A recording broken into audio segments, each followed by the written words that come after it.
Viral buat miris becak milik seorang kakek raib dicuri oleh penumpangnya. Viral sebuah video yang direkam oleh seorang wanita memperlihatkan kakek tukang becak yang panik usai becaknya dicuri oleh penumpang. Video tersebut diketahui pertama kali diunggah oleh akun TikTok @widiaviati pada Kamis, tanggal 29 Juni tahun 2023. Warganet yang melihat videonya langsung dibuat iba. Sampai artikel ini dipublikasikan, video kakek yang panik usai becak miliknya dicuri penumpang telah ditonton lebih dari 17 juta kali. Dalam video, terlihat kakek berjaket biru terus memperhatikan sekitar dengan wajah panik.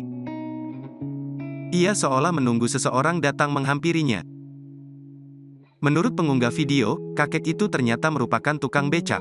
Ia panik karena baru saja kehilangan becaknya yang dicuri oleh penumpang. Disebutkan bahwa penumpang itu awalnya meminjam becak si kakek untuk membeli rokok. Si penumpang mengatakan hanya sebentar, namun setelah setengah jam ia tak kunjung kembali. Pak, kita ke apa ini Pak? Asrama Hong adanya kan? Ya, ke barangnya di becak Pak, biar aja duluan. Hanya satu bahasa dibungkus dia, rapi-rapi dengan kertas koran, plastik. Mau dibawa. Itu pun gitu. Terima kasih sudah nonton. Jangan lupa like, subscribe, dan share ya.